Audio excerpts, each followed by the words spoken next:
10 stocks that are on sale today. That's what we're about to get into here today, folks. I'm about to take you through 10 different stocks. Some of these are dividend stocks. Some of these are value stocks. Some of these are more growth-oriented stocks that are on significant discounts, that are very undervalued, that have some pretty good prospects over the next several years. And so I just want to get straight into this. I appreciate you guys joining me. By the way, I thought it was an important video to make. You know why? Because everybody this year is paying attention to NVIDIA. And NVIDIA is nearly $500. And so it clouds everybody's mind in just thinking like, oh, nothing's a good deal. NVIDIA is nearly $500. It started out this year $100.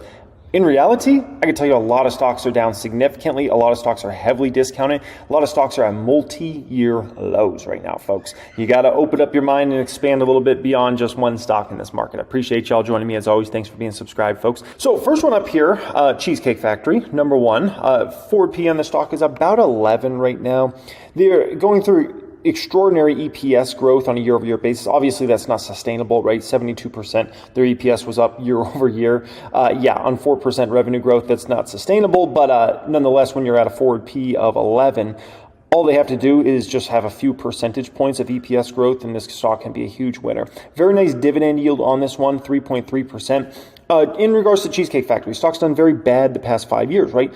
Down 40%. Why is this? Well, one, restaurants were shut down during Rona, right? That was a significant hit to their business. Two, they got hit by massive amounts of inflation. Inflation in the restaurant industry is one of the hardest hit industries. The reason being is you got all your raw materials, plus you have wage inflation, right?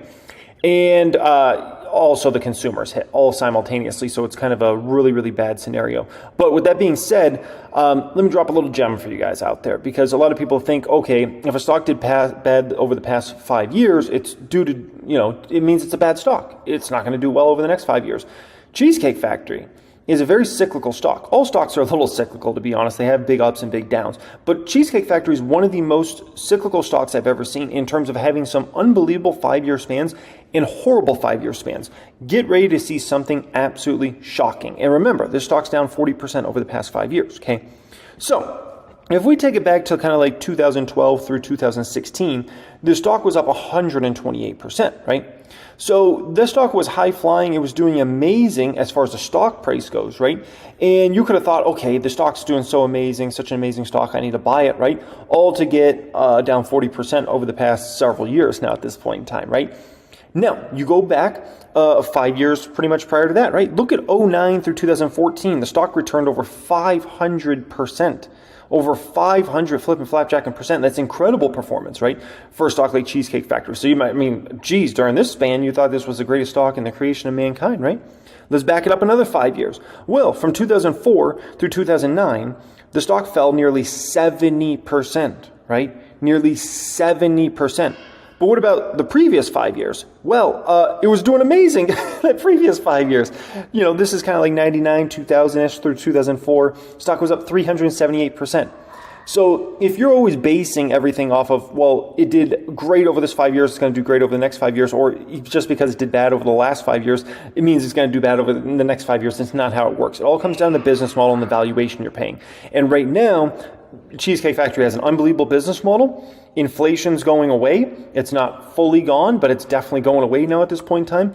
And we're talking about a company that has a forward P of 11 on this stock. So the upside is pretty darn amazing in Cheesecake Factory, and this is a very undervalued stock. This is a stock that's trading on sale right now, okay? Number 2 at 10, second stock up here is Mattel. Now, this stock is a little bit of a confusing one. It doesn't look like the greatest deal in the world. Forward P of 19, which is roughly in line with the market as far as where the market's trading at. The numbers were really bad the last several quarters for this company. But what happened with Mattel is they just went through a game changer in their business model. This company just launched the 17th best grossing film in history in Barbie. The 17th best grossing in history. That's absolutely incredible, right? And it's still in a lot of theaters, so we'll see where it finishes out at when all the numbers are set and done. So we got a company in Mattel here that just changed the game for themselves, and they're going to be able to make many other successful movies in the future. I don't know if they'll always produce, a top 20 best-selling film in the history of films. I don't know about that, but this company definitely has a DNA to create other successful films. And when they create these films, they can make money off those, obviously, several different ways. Obviously, licensing is massive.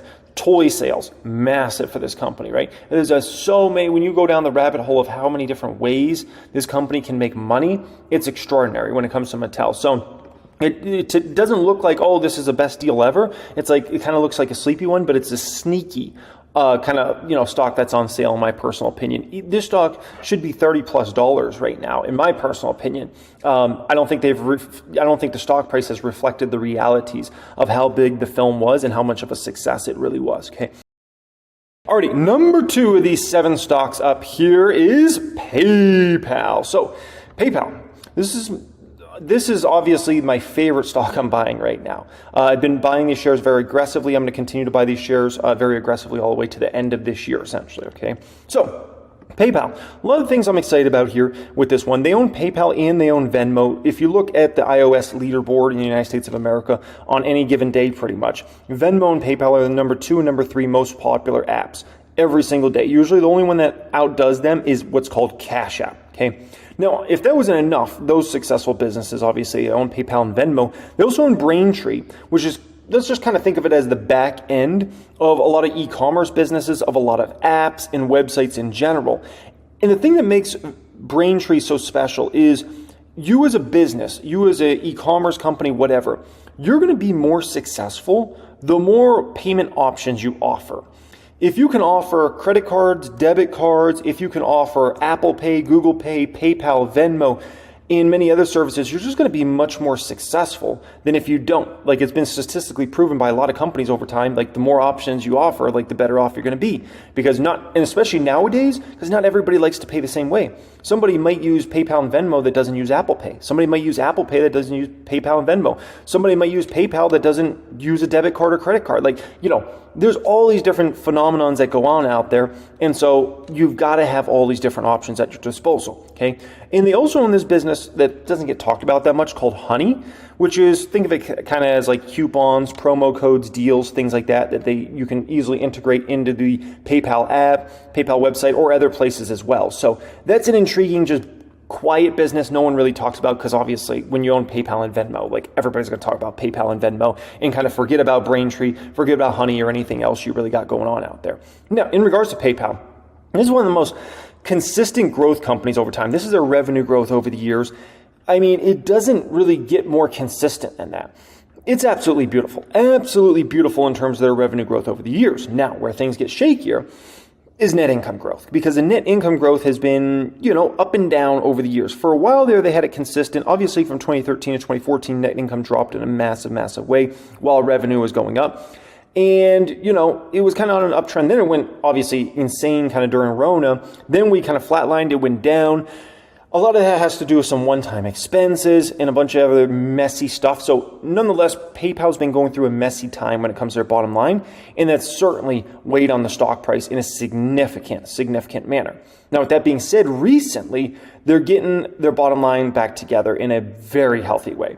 If you look at their latest quarterly numbers they just reported, their EPS was right in line with what analysts were expected, and as far as on a GAAP basis, generally accepted accounting principles, they actually had a very nice beat as far as the EPS there, okay? They also beat on revenue as well. So this is what PayPal needs to get back to, is a company that's known for beating numbers, not missing numbers, right? A company that's consistently growing net income, the shareholders will return in PayPal over time, okay?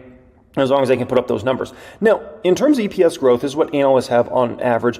Year-over-year growth, about 20% expected for this year, about 14 to 15% expected next year, 2025, 12.5%.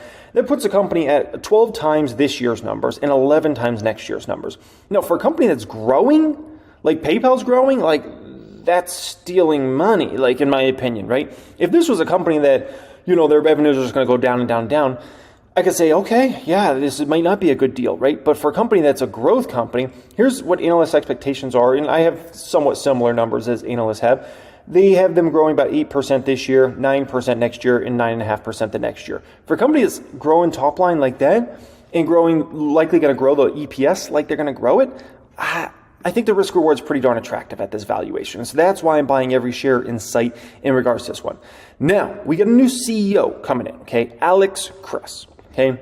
Now, he's going to start here actually this month as far as on the job, right? He's going to be PayPal's new president and CEO. He's got 2 big roles now as the president and the CEO of this company. This is big time for Alex Chriss. He comes over from Intuit. I've looked more into him and I like the move. Obviously, we need to see it play out. We need to make sure he is the right guy. You can't get too excited about these new CEOs that come in at a company, right? Because at the end of the day, you never know if they're going to pan out. Sometimes they don't. Alex Chriss has a pretty good pedigree coming from Intuit. He was a very high-level person at Intuit over the years.